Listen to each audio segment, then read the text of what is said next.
Hello, this is Dr. Roger Elmer, Ask the Doctor with Advanced Neurospinal Solutions, and we're talking about scoliosis today. And we want to talk about, what does scoliosis do? Well, we talked about scoliosis as not being a lateral curve, that it's a corkscrew. We talked about that it was creating a torsion. That torsion or twisting is the real problem. What does that twisting actually do to the nervous system and to the body? And that's what we want to address today. Now, the loss of curve in the neck, mid-back, lower back are commonly a major part of why you have the scoliosis. Putting those curves back, some of that automatically undoes, which is very nice when we show that every day in here. But I'm going to show you when you have a normal curve. This is from Alf Breg, he's a neurosurgeon back in Sweden, and he did a group of studies with MS patients, cerebral palsy patients, and scoliosis patients, and in the curve system, he showed that here's a curve in the neck. There it is on the x-ray, and the spinal cord and the nerve roots don't have any stretch on them. Those fibers are bent and relaxed. Okay, here's a reversal of the curve, and there it is on the x-ray.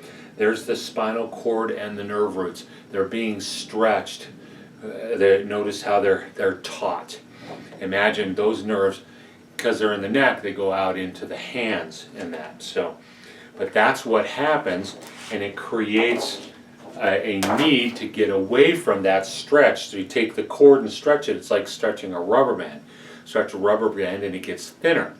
And that's what Alf Breg showed. When you stretch the spinal cord, it gets thinner, and it decreases the conductivity of those nerves, which means its ability to fire. But it also decreases its blood flow within the cord, which that sounds horrible. Well, yes, it is.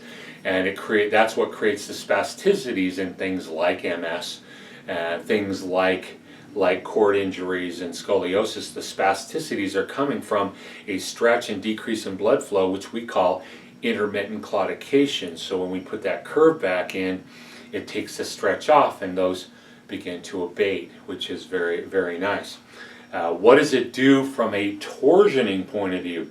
We talked about putting the curves in and getting that off, but then the torsion actually creates a stretch, and this is right out of Breg. This is a picture of a spinal cord, and it should be the same shape on both sides, and it is not. Neither shape is the right one. Right?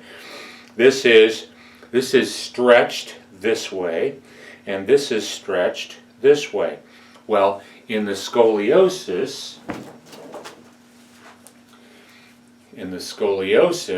the inside of the curve gets stretched this way, and the outside of the curve gets stretched this way. And that puts stretch, particularly in the thoracic area. The thoracic area has an area on the side. The thoracic houses the sympathetic nervous system.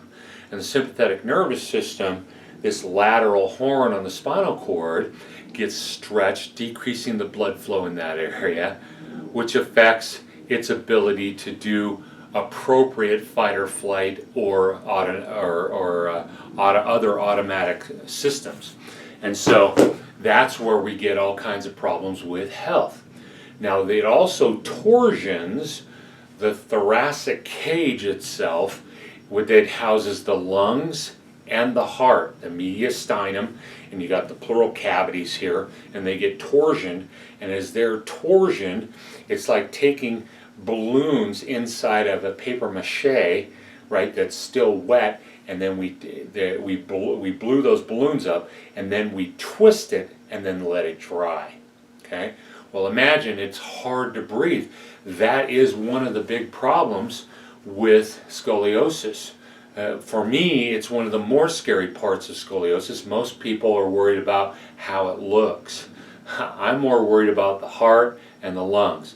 If you're above a 60-degree or 70-degree Cobb angle, it's a probability of sudden cardiac death and sudden pulmonary failure. And so, and they say, well, mine is less. Okay, so it's less. It's a little less likely, but it's still possible. And so that's what I worry about with respect to health, and that's why kids who have scoliosis are likely to die 15 years earlier than their counterparts that don't have scoliosis. So those are the kinds of things that happen.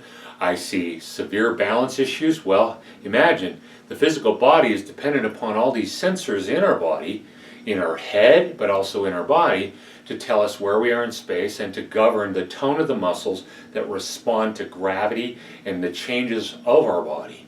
And imagine if we are not plumb and our head can't get centered the way it's supposed to, because two of those major systems for balance are your eyes and your head sensors inside your inner ear, and that can't get that set where it's supposed to be.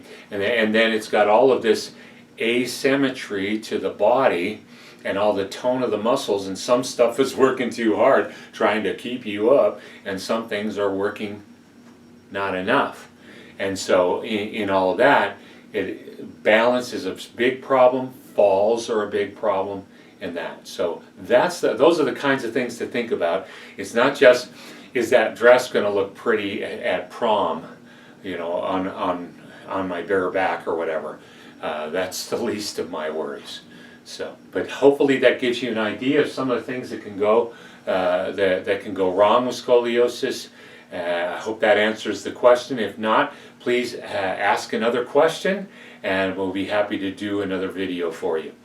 So, and remember, at Advanced Neurospinal Solutions, we're here when you're ready to take your life back.